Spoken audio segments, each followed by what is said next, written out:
Hello everyone and welcome back to the inn.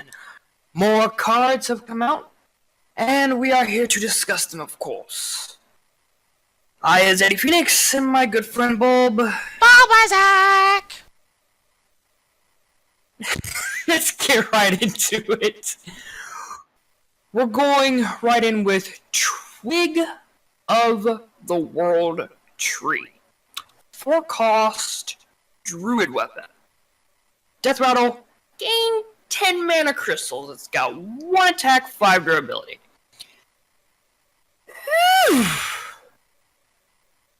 So, you look at this and you go, well, that's not getting oozed or Harrisoned, because let me just go ahead and just give my opponent their, 10 mana crystals, because that's brilliantly smart.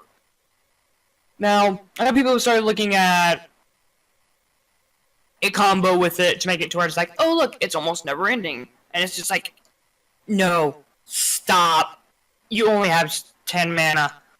There is no infinite. There's only the thing that's at the end of the rope. And then once you reach the end of that rope, there's no infinite. So just stop right there. If anything, with Twig of the World Tree, I see this as at least playable. And the reason I say playable is because the Death Rattle effect of just going, here's 10 mana crystals. You just gain them right off. If your opponent decides to be dumb and go, I'm gonna ooze or Harrison that to be able to get resources or whatever. Sure, go right ahead. But I got 10 mana crystals now. Well, I'm kicking this your way. Yeah. At first I was going, oh man, that's wicked for ramp. But then I really got to thinking about it. This is a turn 4 play. And even if it's not a turn 4 play, they're spending 4 mana crystals on it. It has 5 durability. That means it's breaking on turn 9. At that point, really, is it worth kind of ramping? Now, given the way it's stated, this is kind of like a Coon effect. So this is not really a ramp weapon as much as it's a mana refreshing weapon. Now, if they are stupid and break it early, yeah, you've just ramped up to 10. But really, 9 times out of 10, that's not happening. So, essentially, this is a mana refreshment tool that after 5 turns is essentially going to refresh your mana. So, basically be smart, play out everything, bam, refresh.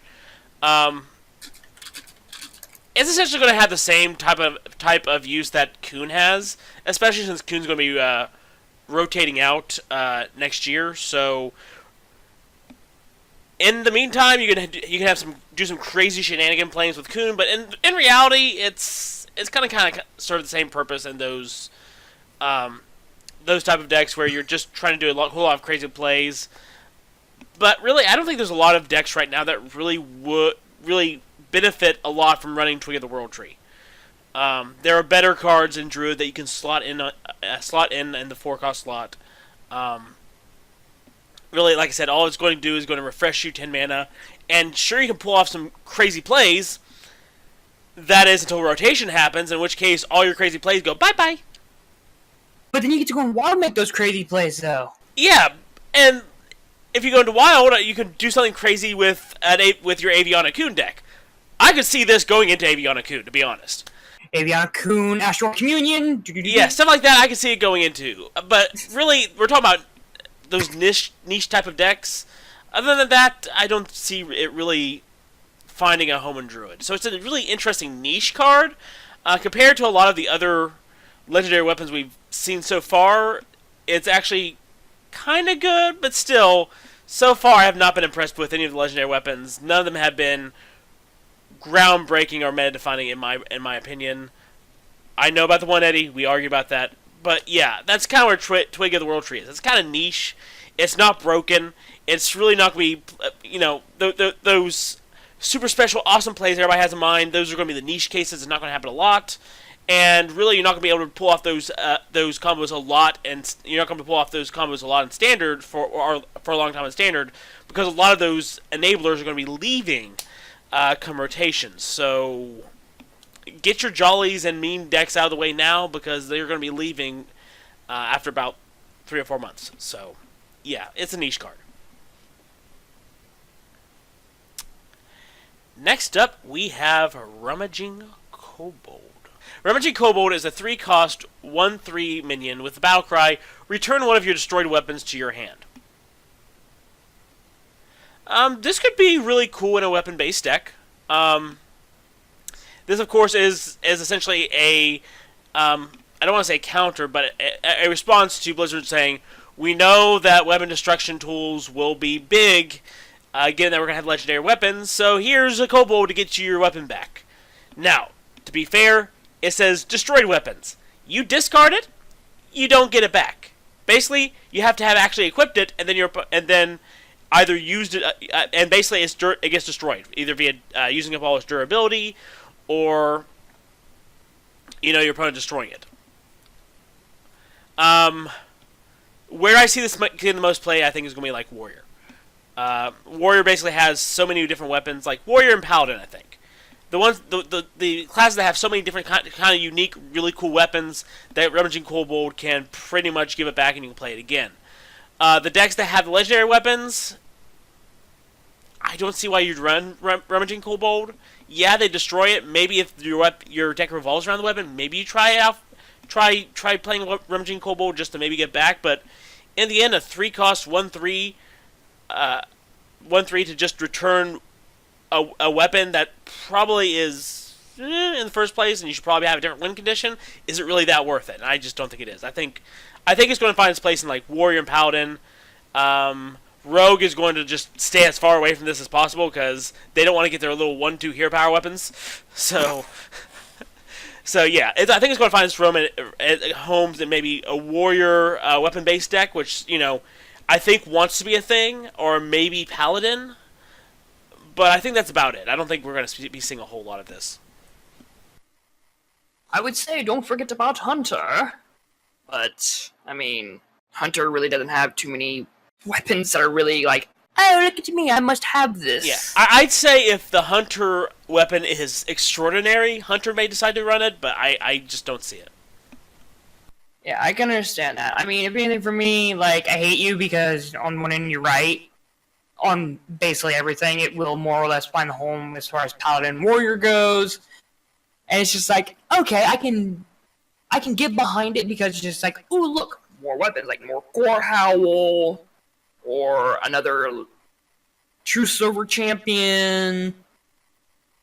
Even though I want to use it for the Mage Legendary weapon because, hey, look at me, I'm playing Aluneth again. But that's just me. So, yeah, I had to give you that one. I just basically just go, that's yours, you got it. Next up, we've got Zola the Gorgon. She's a 3-cost 2/2 battle cry. Choose a friendly minion, add a golden copy of it to your hand. You okay?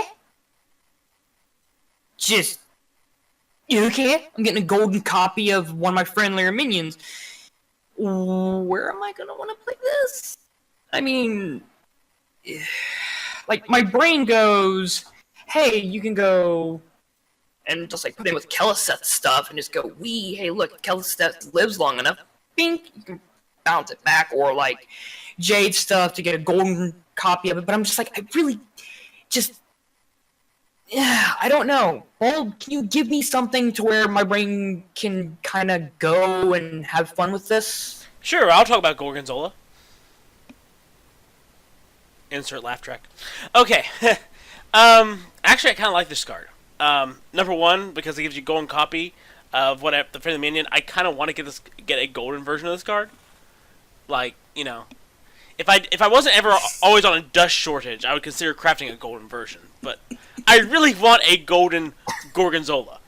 Is that too much to ask? Probably. If you get a golden Zola the Gorgon or whatever, it's just, if you get her, I'll laugh. That would be amazing. That will essentially go up on, like, become one of my favorite cards if that's the case. But actually, I think that this isn't bad. Yeah, you're going, it's a 3-cost 2/2. Don't think about the stat line because its ability is actually kind of cool. if you want an extra copy of a friendly minion to play, I mean, yeah, get the golden one. Who cares if it's golden? Besides, that looks pretty. But think of it in terms of that it returns a friendly minion to you. You keep it on the field, and you get an extra copy to play. Now, first off, I'm thinking of this as a replacement. I'm actually thinking that Alarma Bot will finally leave everything's like Ragnaros. I'm thinking about putting a copy of Gorgonzola in, or Zola. I'm going to put a copy of Zola in to get extra Ragnaros in the deck. But this pretty much works for any deck where you want an extra something. Whether it's an extra legendary. It doesn't matter what the legendary is or what the card is. Just make an extra. And I don't know. Right off the top, let me see. What would be the one deck right off the top of my head that might want extra copies of extra minions? Quest Rogue, anyone? By the way, this is going to become a common thing as we get through this. I'm really seeing a lot of cards that Quest Rogue might actually like. But here's the thing. I just think Zola utility-wise, the stat line is not super great. But Zola's whole point is to get you an extra copy of that thing you really want. And they will probably be extra copies of different legendaries and whatnot. And then you just play it. I mean, I think that's a powerful effect. And, you know, if you can kind of fit it, especially if you need to make sure you have an extra copy of X, you can make sure you have that. So, yeah, I think... I don't think it's a man minion. I think this is a minion that a lot of people are probably undervaluing. I think that this might find its home in several different types of decks. And that's going to be up to the community. Like I said, I can think of several different things. This would be good, and I could consider putting this in my legendary deck. I'm definitely going to be considering putting this in everything that's coming up. Ragnaros, anything where I want an extra copy of X and X minion. So yeah, this is definitely going to be in the back of my mind whenever I'm building decks from now on. Is do I have an extra slot? Do I want to be able to have a certain minion at all times, or be able to get an extra copy of the minion just in case? And it has a lot of versatility, so even if you don't get the minion you plan on having, if there's a minion that you're going, I might need this, I can play Zola to basically send that minion back to my hand and go, boop! Oh, great. Now you're making me think about, like, the whole, like, Big Priest deck like that. And I'm just like, oh yeah, Zola would be awesome in that! Because here's the thing. Imagine that you play Barnes, okay? And it summons out the a 1/1, okay? Mm-hmm. You can then use Zola. You can then play Zola the next turn, if they haven't killed the 1/1, to send a copy to your hand. By the way, that's a golden version of not a 1/1, but the original minion that you could play later. Okay? Yes, it's going to be big, but you for sure have it in your hand. Or if they killed the 1/1, but Barnes is still around, you can send Barnes back, play a golden Barnes, boom. There's a lot of things you could do with Zola. Zola is essentially support for your deck to get the really cool thing that you want, and then to play it. And I'm thinking, like, everything's coming up Ragnaros, for example. I keep on saying that, but basically get either my Light Lord or my Fire Lord, basically get extra copies, because I know I'm going to want to play more copies of Ragnaros. But even if I don't use Zola on that, I could use Zola on let's see. Let me try to remember the name. I can use Zola on my 3-cost minion to basically give him 1 attack, or I could do all sorts of stuff. Anything that I need to basically control the board. If I'm in a pinch, I can use Zola to basically give me a copy of a minion to help me control the board better. And there's all sorts of little things you can do with Zola. It's just a very good utility minion. Have I actually convinced you, Eddie? I hate you, I hate you, I hate you. But this is why I have you, or at least, you know, I enjoy listening to you ramble sometimes, because it's just like, damn it, you can actually make a damn good point, or at least make a damn good sell. Yeah, I think a lot of people are underselling this card, that they're not really thinking based about the utility of this card. And like I said, I don't think it's going to be the star player in any deck, but it's definitely going to help you make some versatile plays, or get an extra copy of that one big thing that you know that they're just about ready to kill. So, anyway, up next we have Spiteful Summoner, which is a 6-cost 4/4. With the battle cry, reveal a spell from your deck. Summon a random minion with the same cost. I like. Immediately, my first thought goes to my Randomonium deck. Because it's essentially similar to Summoning Stone, only you don't need to play the spell. It just reveals the spell. So yeah, your opponent knows one of the spells in your deck. But hey, I have another minion on my field, so it's not only going to summon itself, it's going to summon something else. Yeah, it's a 6-cost 4/4, but the whole point is to pretty much go, okay, what do I get? It's like it is a maybe card, but there is a little bit of control. There's a little bit a way you can control the randomness a little bit, depending on when you play it, what spells are in your deck. I mean, this is not going to go in your standard deck, but stuff like Randomonium or these really crazy, kooky decks I could see it really finding a place in are if you have a lot of really big spells and you're going to be playing off of that. I mean, we see some cards later on that play off of that idea. Spiteful Summoner can really summon something big on turn 6. So in those type of decks, and I think we're going to see some of those decks start to make an appearance after Kobolds hits. I think Spiteful Summoner will be a key part in the deck. Just to say, yeah, you know one of my spells, but hey, boom, big thing. Have fun, bye. So yeah, Spiteful Summoner, I'm excited. I don't know if it's going to be meta or not, or if it's even going to be good in the regular meta, but I know I'm going to be playing with her, and I'm kind of excited to play around with her. Hang on, gotta pick my jaw up. Hang on. Ugh, okay, there we go. Now that I got my jaw off the doggone floor and have it, not try to dig and hit the very bottom of my daggone apartment. Are you nuts? This is gonna be a meta card. I mean, if anything, you take a look at, like, big freaking druid, and you see, like, 5 cost or the 10 cost UI that they're gonna try to, go in for, or, like, a mage potentially wanting to play big things, or, hey, look, priest, I can put my control back on my deck and just go, boop, I get a 10 cost. This thing's nutty. And plus, there was a card that was just revealed today that's up there in cost for priest that is just like, ooh, if I get this from the poll, it's like, yeah, Spiteful Summoner, I can honestly see it, seeing meta deck play.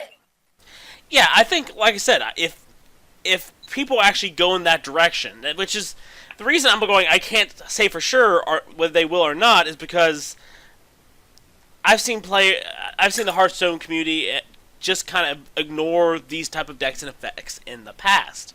It ends up not being a very mainstream effect. Even though Kobolds and Catacombs are introducing a lot of these effects, there's no guarantee that a lot of people are going to build decks around them if they're going to be a big part of the meta. I kind of hope they are, because, that's right up my alley. But, at the same time, I'm just going, I don't know how much of this set that we've seen so far is actually going to be viable based on the playing habits of the community. And that's really where this is going to fall down. Will people create these type of decks or not? If they do kind of take advantage of cards like this, and cards that we have seen in this expansion and we haven't even covered yet, then that's going to be very interesting as far as deck building and as far as interactions, because it's not only going to be leaning towards slower decks, like longer games, but games where you're pretty much doing wacky shenanigans with your decks, and they're shuffling things around and going back and forth, and you're going, whoa, what? So the tempo swings being super real. And I'm on one end, I'm perfectly okay with it. On the other end, it's like, oh god. Yeah, I would be okay if we kind of see some of this stuff, but in reality, I'm not sure if the community wants to go in that direction. We'll need to see, because they may just take the more mundane cards and run with them and leave most of the wacky shenanigans for people to just mess around with, and it not really make a difference on the meta. But, it's crazy funny shenanigans, let's go have fun. Yeah, I mean, if anything, like, just real quick, just to kind of, like, poke and touch on it, depending on where, like, which class this falls in, this could be really good in Arena, too, because it's just, like, the... Oh, absolutely! Arena has so few spells. Yeah, so it's just, like, you gotta kind of pick and choose which spells you want if you get Spiteful Summoner early in your 30-card pick'em. Or, if you get it late, and then you just start remembering and studying your deck, basically, and just go, oh, boop, look, tempo swing, whee! And like I said, I'm just talking about myself. I know I'm going to run it. But that's just me. I don't know whether anybody else... There's going to be a lot of people running this. Because I know that doesn't really catch a lot of people's eyes. Because they don't want to have that sort of randomness a lot. And we've seen in the past that people don't gravitate towards those cards. Even though there's a lot of those in the set, that doesn't mean people will play them. Eddie want, if anything, because Eddie want to go, you know what? I'm going to drop this in Paladin. I'm going to play Lay on Hands again, get an 8-cost random thing. Oh, absolutely. I'll go full on derp. Let's do this. I can tell you, man, Tempo Paladin, let's go! Alright, if anything, so we don't get stuck up on this card, I'm going to move on to Seeping Oozeling. 6-cost, Hunter exclusive. It's got 5 attack, 4 health. Battlecry, gain the death rattle of a random minion in your deck. So you really want to tailor this towards getting that high main effect. But at the same time, you gotta have high mains in the deck to begin with. So, on one end, I look at Seeping Oozeling and I just go, okay, on the wild side of things, this thing can be bonkers, nuts, and really good because it's just Battlecry, you get the death rattle, and you'll know what the random effect is.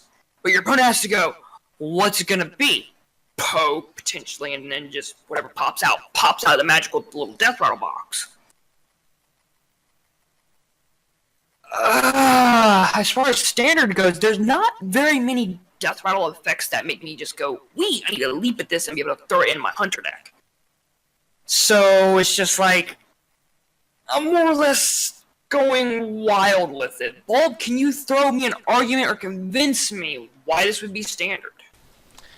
There's a lot of tools in standard where you can try to build a death rattle hunter, and you can make an argument this would fit in there. But again, I'm with you. I'm not sure if the tools and the cards are really there for a good death rattle hunter deck in standard. And wild, maybe this finds a home, but then again, it's a 6-cost, and there's a lot. In Wild, there's a lot vying for that position, especially in Death Rattle Hunter.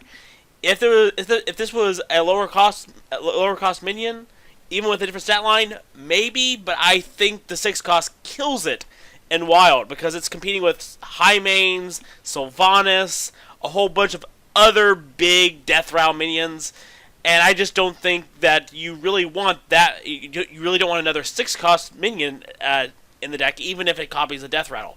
At that point, it might not even be worth it. So, I'm not sure if this finds a home.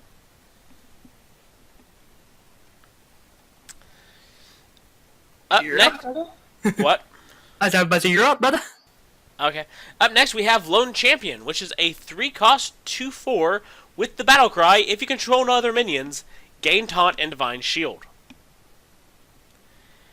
This is okay for a control type deck, a deck that's really not playing a ton of minions to kind of just protect itself. I can see Rizaka's Priest playing this because they're not going to be playing a lot of minions anyway. It's kind of guaranteed to get the Taunt and Divine Shield. Based on your control deck, this might see play. Mid-range may or may not play it. Just depends on what your goal is with it. But most of the time, mid-range wants to have minions on board, and Lone Champion's just not going to cut it. But I don't think this finds a place in Zoo at all, because Zoo wants to flood the board. This says if you control no other minions. So it doesn't work. It's not going to work in aggro. So the slower control type decks will probably use this. Other than that, I really can't see it seeing much play.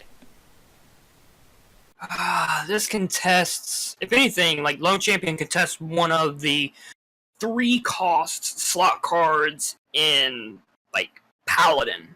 Because you look at it and you instantly want to go, I want to throw this in my Paladin deck. Then you go, wait a minute.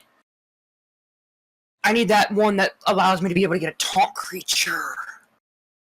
And you're just like, I'm conflicted on what I want to do. But at the same time, it's just like, it's good. You're right. If anything, when it comes to Rizakas, yeah, boom, you can toss it in as a one-of. if you can find room for it, to be able to protect yourself. So that's a good. Oh, I think it can make room.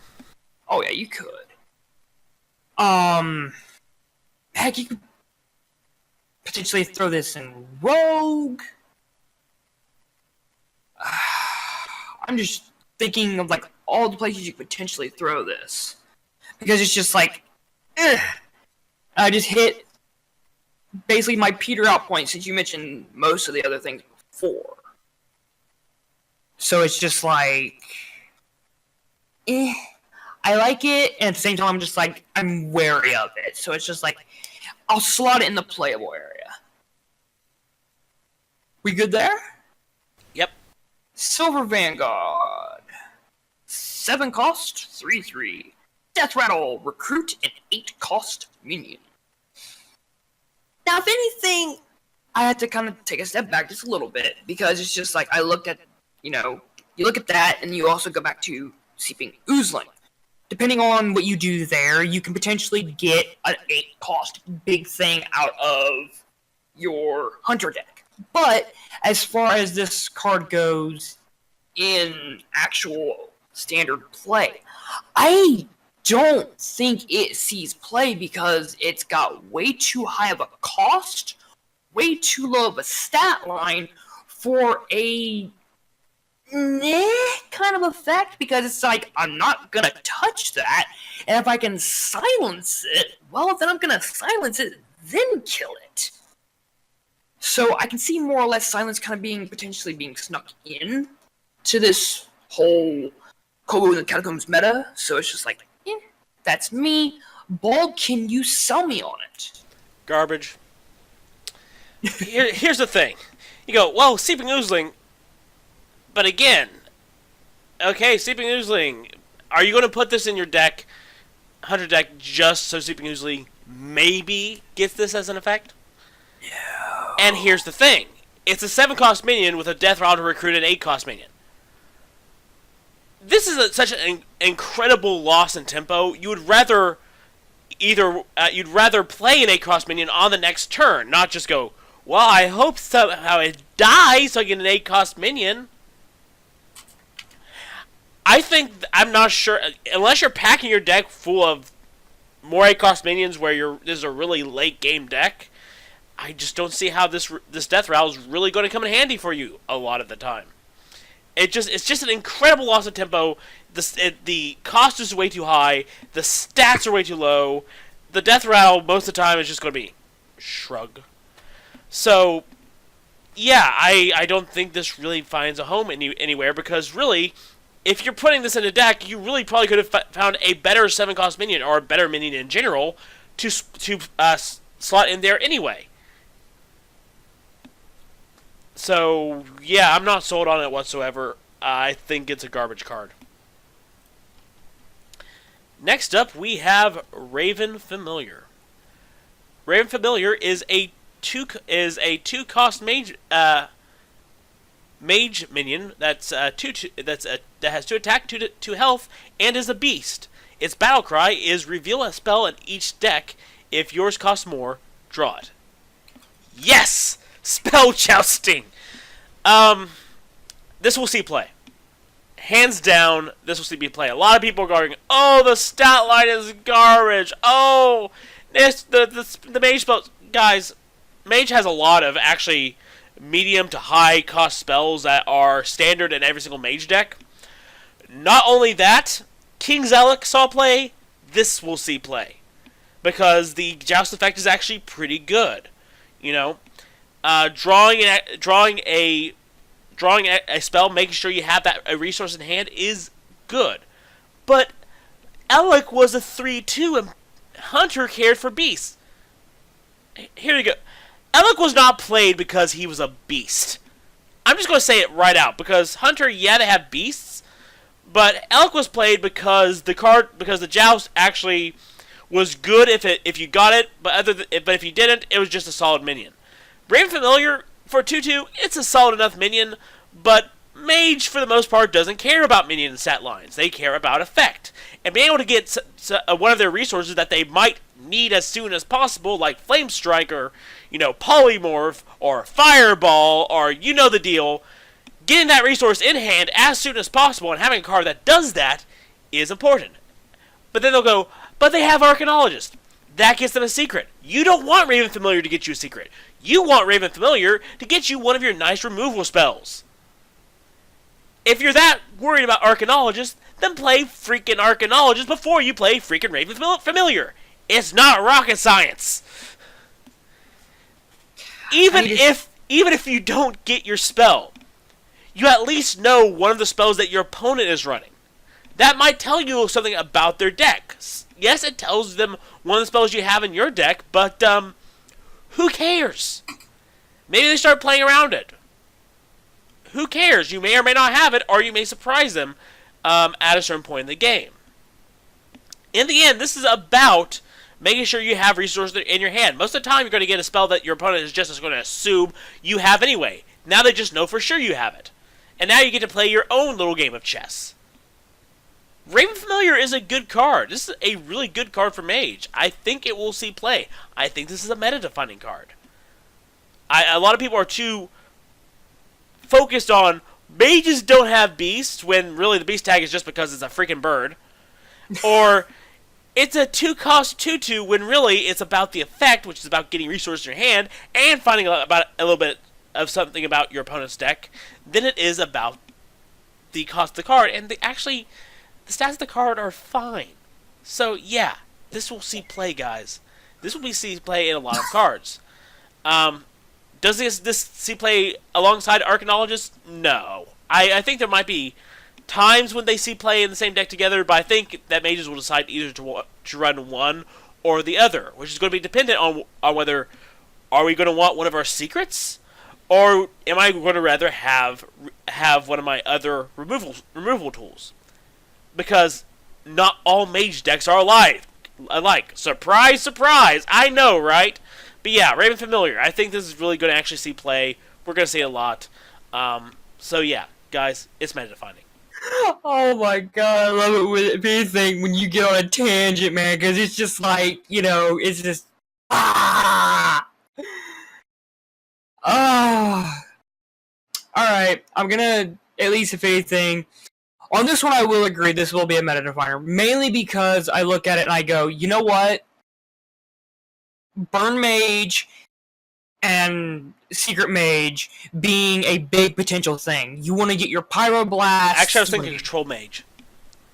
I know that's what you're thinking. I'm more or less thinking along the lines of, I know what active decks right now are actively, really good with Mage, and this Raven Familiar is just going, here's a tool in that arsenal, throw back to you. Oh look, I have Meteor now. Nuke. Oh look, my Firelance portal. Thunk. Yeah, this thing's too good to not run. I'm gonna scoot over to Unidentified Maul. 3 cost, 2 attack, 2 durability, paladin weapon.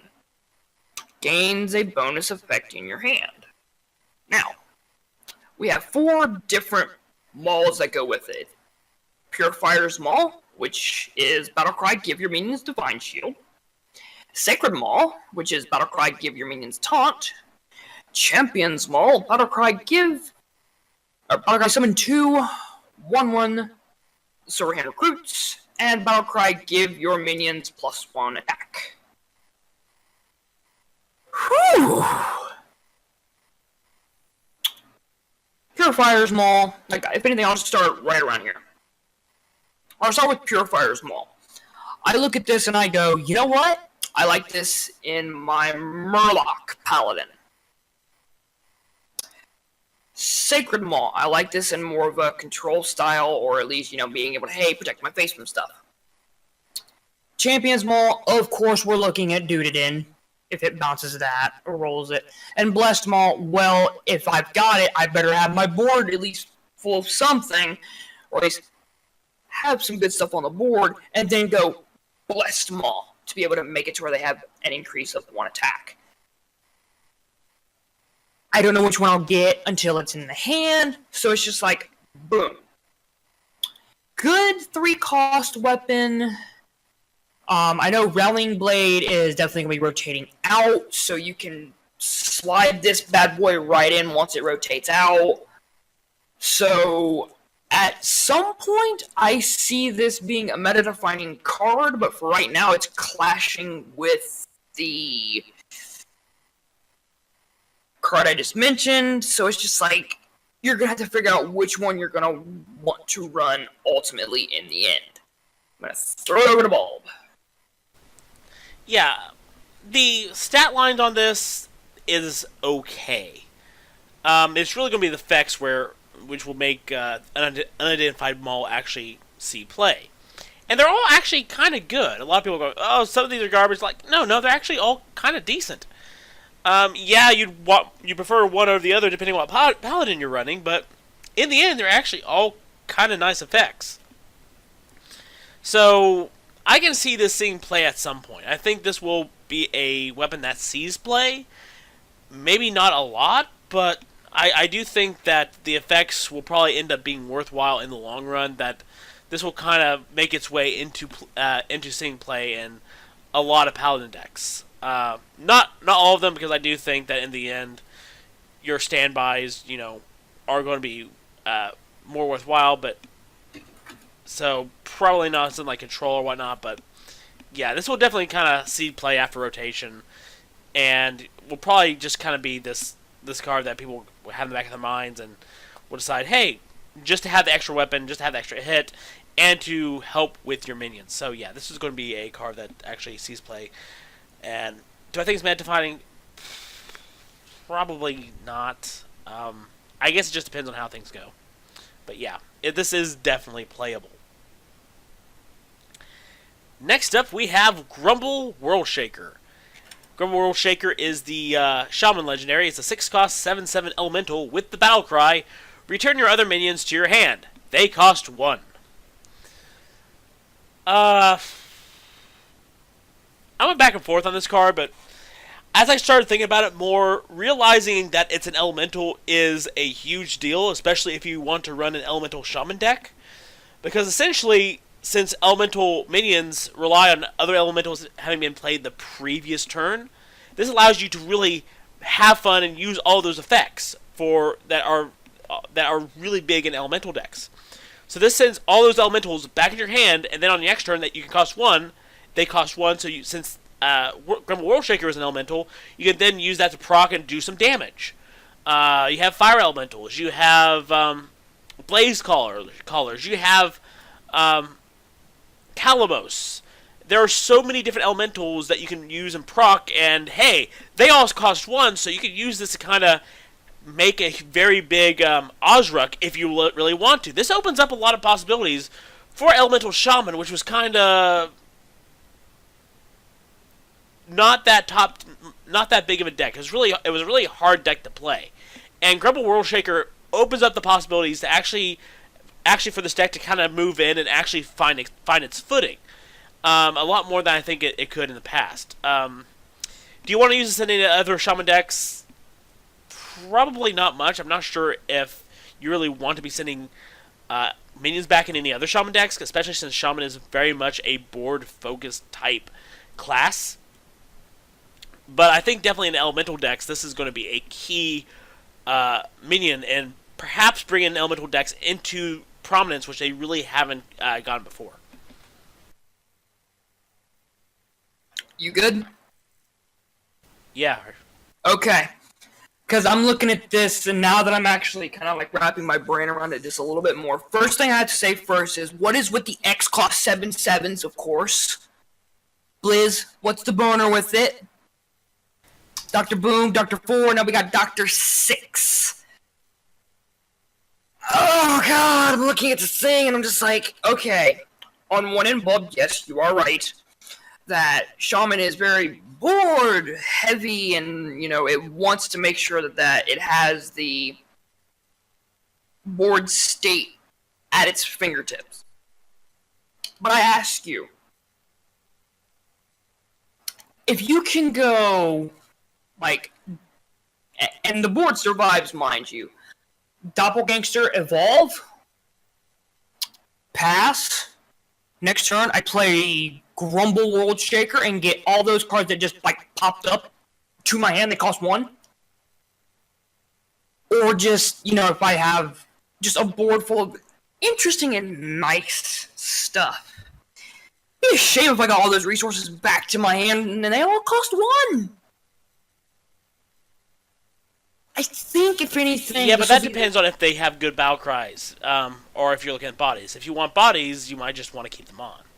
I know. I'm just looking at this and I'm just going, this thing has the potential to really hit that meta-defining stride that I was, kind of hesitant on a lot of stuff as far as, some of the legendaries I've seen so far.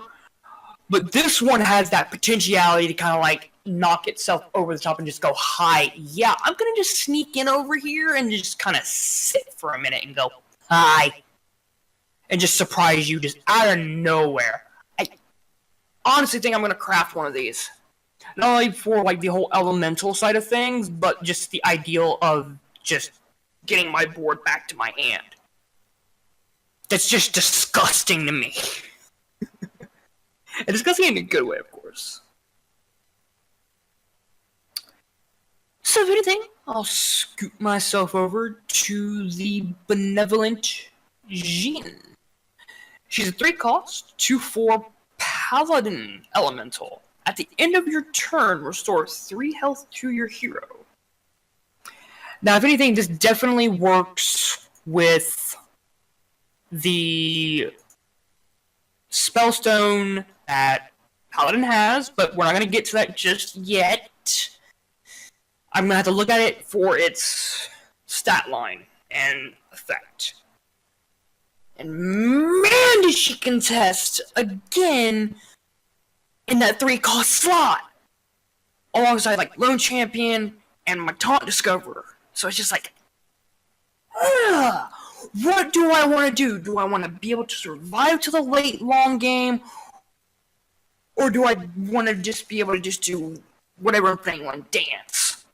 Or heck, do I want to be the guy who plays Elemental Paladin just because I can?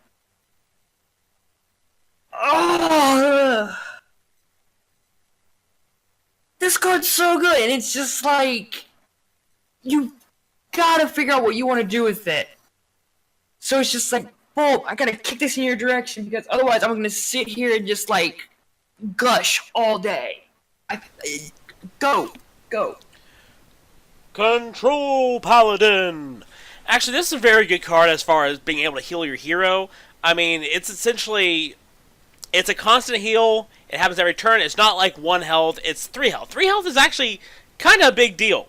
It almost reaches the point of Vitality Totem, which is healing 4 health to your hero per turn. And that's kind of the same little role it fits. You want to control the board, you sit this behind some taunts, you basically keep it protected, you just have it healing your hero. It's just a very consistent heal effect to kind of keep Paladin alive. And that's actually really good for Control Paladin. Now, mid-range probably could use it as well, and I don't think aggro really uses it at all, but I just think that its effect is actually a very constant effect that I think is going to appeal to those Paladin players, those Paladin decks that want to go for the long term. Also, Blackguard decks. There's so much healing in Paladin, you could do some really fun stuff with Blackguard. A constant end of turn 3 damage to a minion. Boom, boom, boom, because it heals your face. This alongside Ragnar's Lightlord, which can heal pretty much anything. This one's guaranteed to heal your hero, and I think this is just a good overall tool for Paladin. I think this is going to see play.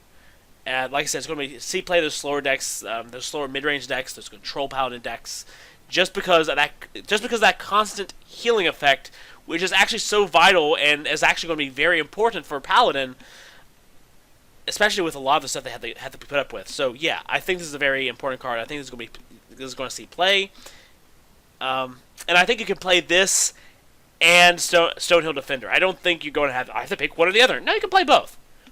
There's no reason why you can't play both. So yeah, this is just. I would say, if you're that type of Paladin deck, throw 2 of these in there, or just one. It doesn't matter. Just make sure you have one in there. It's good. I think it's going to. I think, like I said, Control Paladin will play it, and the slower mid range. So next up, we have Temporus. Temporus is the Priest Legendary. It's a 7-cost, 6/6 dragon with the battle cry. Your opponent takes 2 turns, then you take 2 turns. Alrighty then. Number 1, this does not see play in Dragon Priest. Absolutely not. Yes, it's a dragon, but Dragon Priest is very much interested in just using minions and big beefy dragons to beat their opponents to a pulp.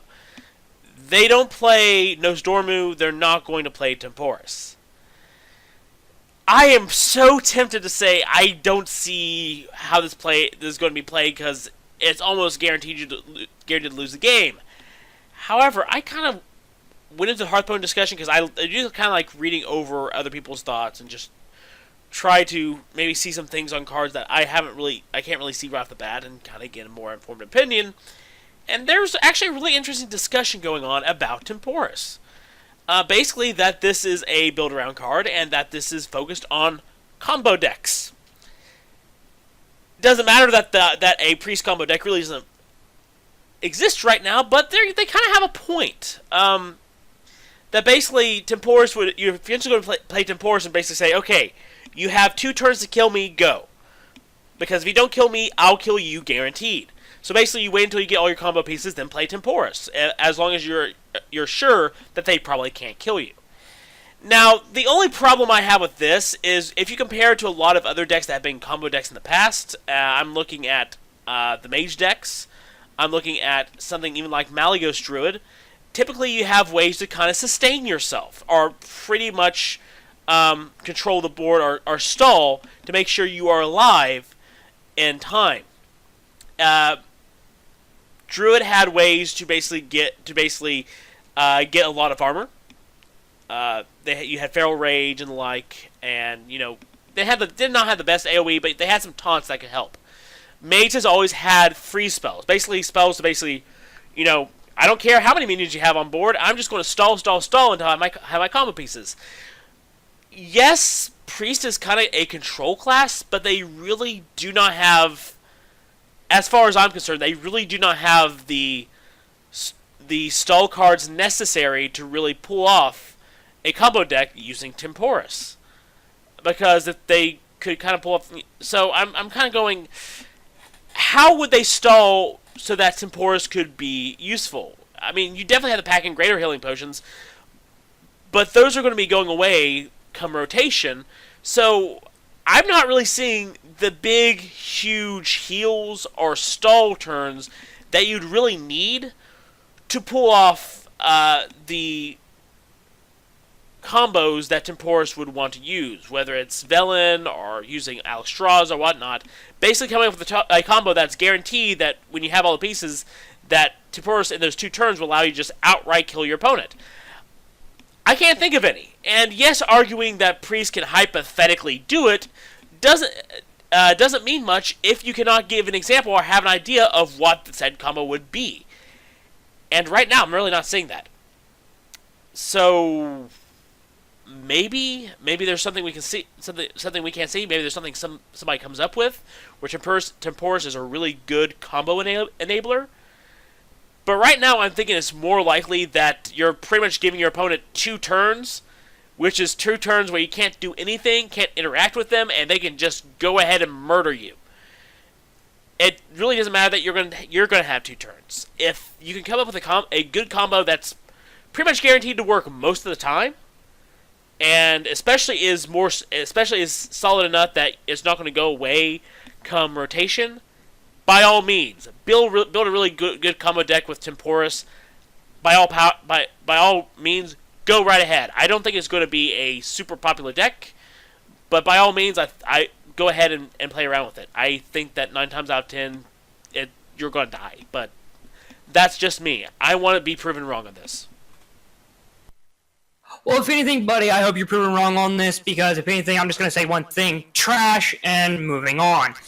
Yeah, like I said, I almost thought the same thing, because I'm going, oh, this is garbage, but there are some really good arguments. Just the fact of the matter is, really, I think that if you're going to argue that this is a two-turn kill, a tool to be used in combo decks, you better have something in mind, because if not, have fun! Yeah, that's what I'm just saying. Trash. Moving on. But if anything, speaking of trash, I'm going to call this next one trash as well. Grizzled Guardian, 8 cost, 3/5 beast, taunt, death rattle, recruit, 2 minions that cost 4 or less. It's a beast. It's in Druid. You have better 8 costs at your disposal. Why would you want to play this? Oh, please convince me of why this card is not trash. This card is trash.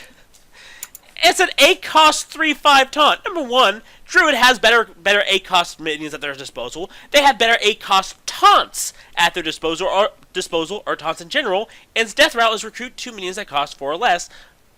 That's not worth it. Now, there's only one thing I can think, one deck that I can think might want to run this card. And that's Jungle Giants. But then again, if Jungle Giants, you just want to summon big things. Yes, it would more likely summon big things if it dies, but then again, why are you running this in Jungle Giants? Or why are you running Jungle Giants, period? I can't see it. Bye-bye. Yeah, TLDR trash. Moving on. Next up, we have King Togwaggle, which is an 8-cost 5/5 legendary with a battle cry. Swap decks with your opponent, give them a ransom spell to swap back, which, by the way, costs 5 mana. Okay. Okay. For the memes, I guess, but most of the time your opponent's probably just going to switch back the next turn anyway. Yeah, that meant it deprived them of 5 mana that turn. Maybe they decide not to, but what deck does this fit in? I know I run really crazy decks that, grab random cards or, grab cards from the opponent's deck in the case of my Lyra Benedictus deck, but I'm going, would I want to put this in Burgle Rogue? The answer is no. Would I want to put this in Lyra Benedictus? The answer is probably not. In the right deck, maybe this works. Maybe it'd be great for the lulz, but in reality, what deck do I put this in? I don't know. I don't want to put this in my legendary deck. Definitely not. Even if I get it randomly in my legendary deck, I don't want to go, hey, here's a deck full of legendaries. Have fun, dude. Not going to happen. And yeah, maybe I send them Burgle Rogue, or I send them Lyra Benedictus, or Randomonium just because it'd be hilarious. But why would I put this? Why would I waste a card slot putting this in one of those decks when there's a deck that would actually where there'd be cards that synergize a lot better with those decks and do what I want those decks to do? So it's wacky. It's crazy. I don't know where I'd put this. I probably won't play it. Maybe I play it something crazy at Brawl for the lulz. I don't know. Maybe I play this during Adventures. It's an interesting card. I just don't know where I play this. I don't know. I don't know off the top of my head either, but if anything, I love it, first of all. Even if it is going to be potentially a bad card. It's like, you love it for the same reason you love Mayor Noggenvarg. You're like, I'm not putting it in a deck, but I love it. Yeah, I don't even have Mayor Noggenvarg, and I'm just like, that card's nutty, and But if anything, I texted you, the day that I saw it, I'm like, I love that card because it looks so fun to play. It's just, here, I'm gonna swap my deck with your deck. Here, have my deck for a bit. Wait, here, pay 5 mana, I want my deck back. Well, if anything, I'm gonna Benedictus, and I'm just gonna snatch your deck and just put it over here with mine, because I still want it. Yeah, but like I said, I can't see playing this in the same deck as Benedictus. I know! I can understand where you come from on that. So if anything, it's completely 1,000,000% understandable. Now, why in the world do I have in my mind Zola the Gorgoning Benedictus? That'd be bad, Bulba. Don't do it. I have your deck twice! Crap! Bad thought. Get out of head. No, you Benedictus, you snatched their deck twice, you never fatigue! You do know there's a 60 card limit in the decks, right? It can't go over 60. You never fatigue! I'll never fatigue. When it gets below 60, I do it again. I do it again. Screw it, we're doing it with Rogue. We're gonna find a way to do it with Rogue. Screw it. Alright. Oh, Togwaggle and Rogue. Do it. Do a more modern Burgle Rogue with Togwaggle. Just do it. I want to see you do it. I will watch you do it. I will bring popcorn. I'll let you know if I actually go along these lines and actually do this, just so you can have your popcorn. Popcorn. Because if anything, like, the last card I know we're probably going to be able to get to for our discussion is the Lesser Ruby Spellstone. It's a 2-cost, add 1 random mage spell to your hand. And of course, to be able to upgrade it, you have to play 2 elementals. So to get it to add 2 to your hand, you have to play 2 elementals. And then of course, for the very last one, it's Greater Ruby Spellstone, which is add 3 random mage spells to your hand, but you have to play, in total, 4 elementals. Now, on one end, I understand why this card was made. Because Kobolds Tome is going to be rotating, and something has to take its space/slot. So, I get it. Now, before people try to say, this is a cheap one of those. You're wrong. Get that thought out of your brain right now. Because, really, to be able to get that add 3 random mage spells to your hand, you have to play at least 4 elementals. Now, you can do that with 4 of the Firefly and its little Firefly buddy. And so that's, at that point, 6 mana. Now, can you discover this and make it a 0 cost through Primordial Glyph? Why, yes you can! But you're still having to play the elementals to be able to get all the cards that you need to be able to get it. So, this is a very good card. I give it that.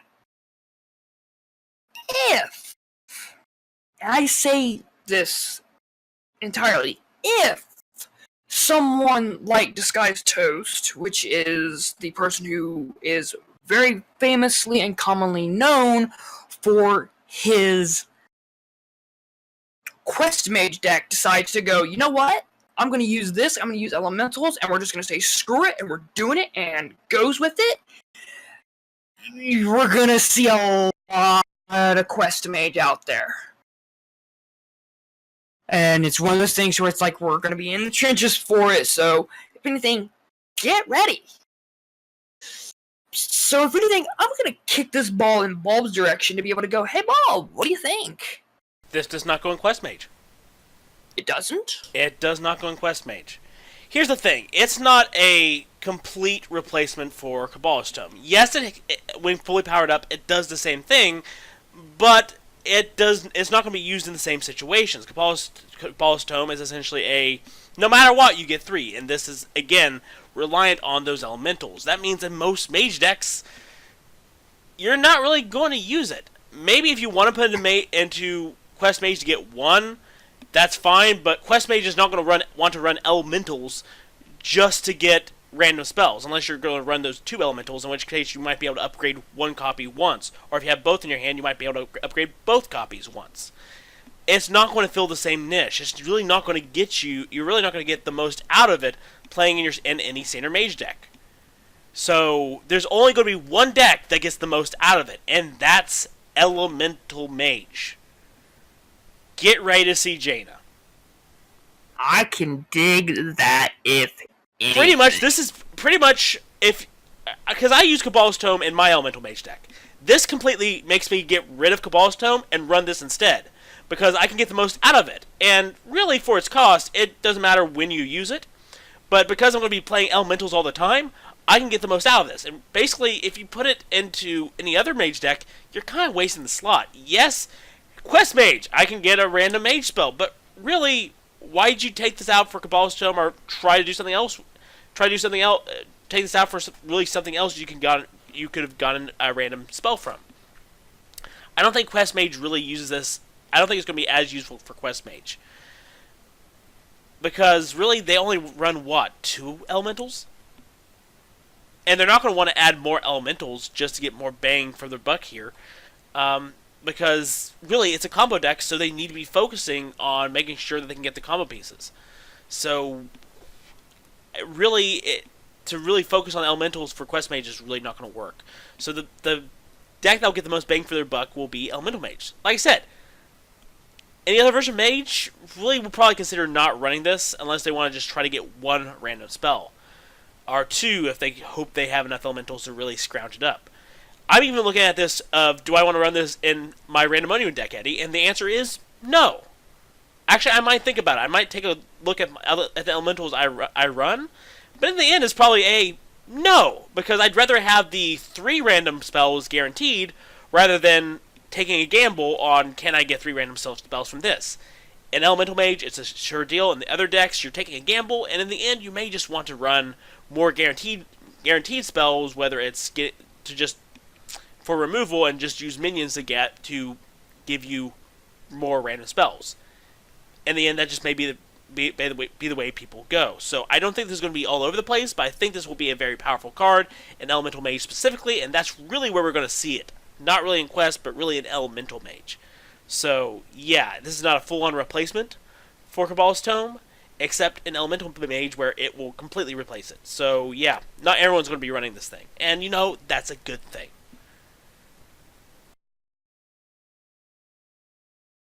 And if anything with that, that is all the time we have for this discussion. So if anything, what do you think of our thoughts? What are your thoughts? We'll be back next time with more cards, more discussions, more Bulb ranting for a definite, more me probably gushing over certain cards and Bulb gushing over certain cards. It's a heck of a fun time. So if anything, join us next time for more of this, and if anything, we will see you then.